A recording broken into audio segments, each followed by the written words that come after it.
When I decided to purchase a property near a picturesque lake reserve, I imagined tranquil evenings by the water and weekends filled with fishing and kayaking. Little did I know, my new home would come with unexpected drama involving the local homeowners association, HOA. The purchase.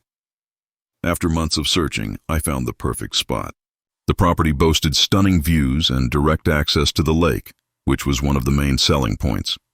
I was thrilled and eagerly signed the papers, dreaming of peaceful weekends. The HOA's reaction. Not long after moving in, I received a call from the local HOA. They claimed that my access to the lake was a violation of their rules and that they would be contacting the police. Confused and a bit worried, I decided to dig deeper into the property documents, discovering the truth. After reviewing the documents and speaking with a real estate lawyer, I learned that I owned not just my property, but also the water access and surrounding land. The HOA had been misinformed about the boundaries and rights associated with my property. A meeting with the HOA. Feeling empowered, I scheduled a meeting with the HOA to clarify the situation. I presented them with the legal documents proving my ownership. The tension was palpable, but I remained calm and respectful. The outcome. The HOA members were taken aback. They had no idea that I held such rights. After some discussion, they acknowledged their mistake and apologized for the misunderstanding. We even reached an agreement on how to manage the water access in a way that benefited everyone. Conclusion. What started as a stressful situation turned into an opportunity for dialogue and cooperation. I now enjoy my lake access without any issues, and I've even made some friends in the community. It's a reminder that sometimes misunderstandings can lead to unexpected resolutions. When I first moved to Maplewood County, I wasn't looking for drama. I just wanted peace, a quiet place to fish, read, and spend weekends away from city noise. That's why I bought a small piece of property near Lake Blue Haven, a beautiful private lake surrounded by luxury homes run by an over-controlling homeowners association, HOA. The sale was smooth. The land deed included a lake reserve, a thin strip of land around the shoreline. It didn't seem like much at first, but it turned out to be far more valuable than anyone realized. Part 1. The HOA problem begins. It started small. Every weekend, when I drove out to my property, HOA security guards would stop me. "Sir, this is a private community. You can't drive through here," one of them said. "Actually," I replied, holding out my documents, "this is my property. I bought the lake reserve from the county." They looked confused but let me pass. Still, every time I came back, they'd question me again. A week later, I noticed no trespassing.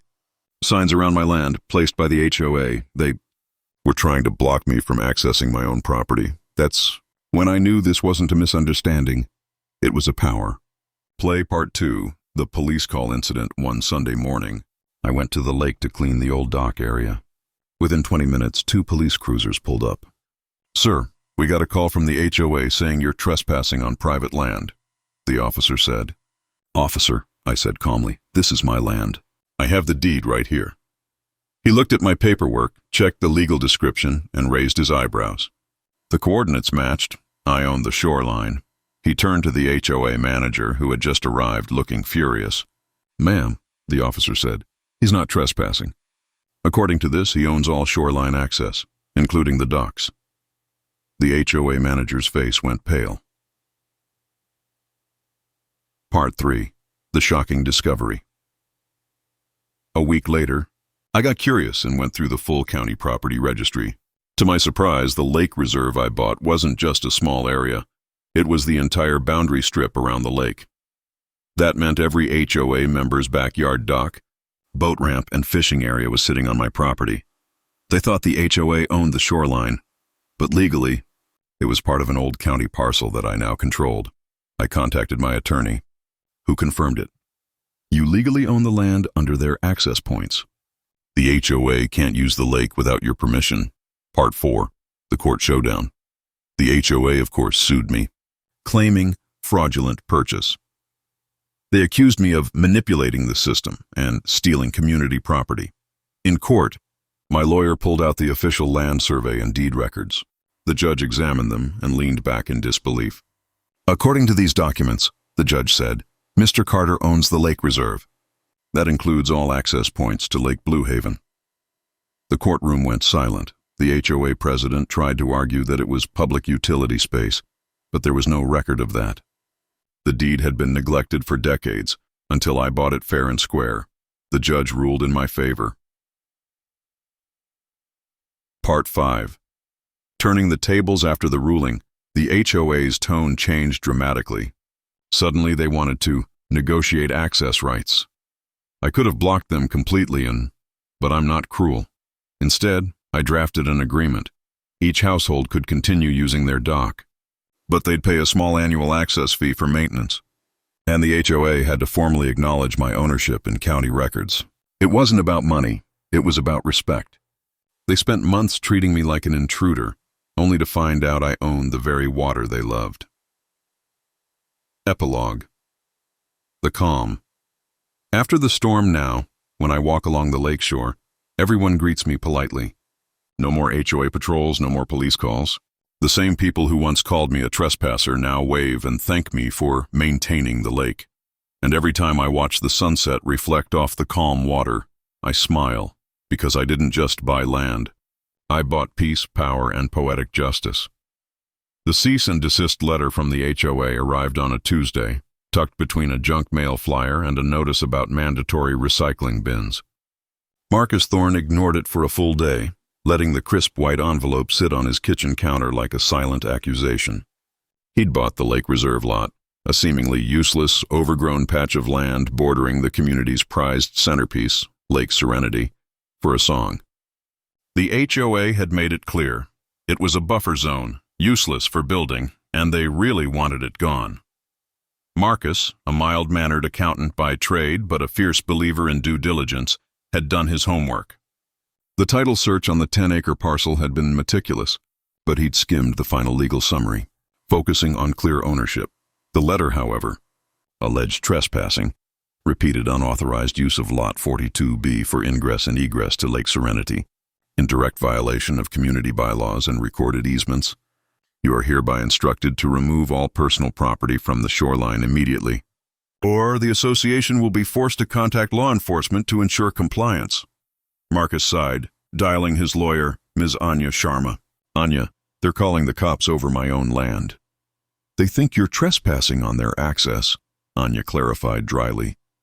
The usual HOA power trip, Marcus. Just remind them the boundary lines haven't moved.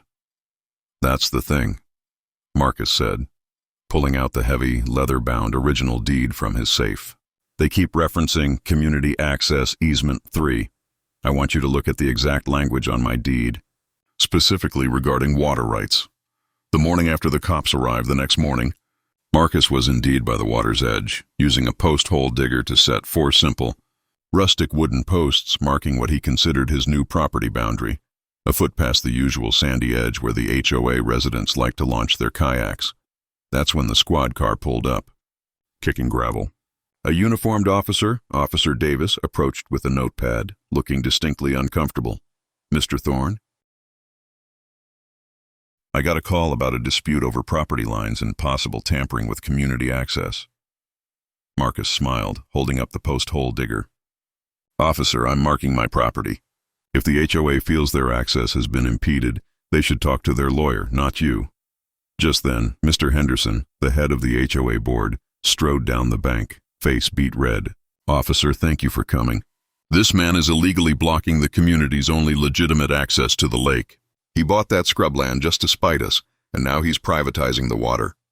Mr. Henderson, Marcus said calmly, you're assuming a lot. He walked back up to the lawn chair where his laptop sat open, pulling up a digital copy of the deed. Officer Mr. Henderson, before you get involved in what looks like a civil matter, take a look at this. This is the original grant deed for Lot 42B, dated 1978. He pointed to a densely packed paragraph of archaic legal text. The HOA's documents grant easements for access to its residents, Marcus explained, tapping the screen.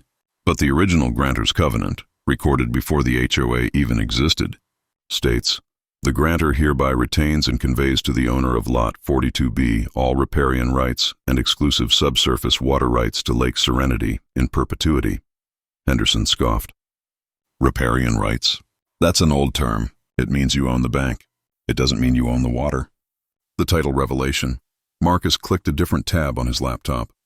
It does when the grant specifically reserves all water access to that specific lot. You see, Mr. Henderson, the original developer sold the main lots with an easement for the community to use the lake. But when they sold Lot 42B, the one you all thought was just scrubland, they sold you the access. But they retained the title to the water itself for the owner of 42B. He paused for dramatic effect. The HOA only has an easement to use the water. I, as the owner of 42B, own the water source and the entire riparian interface.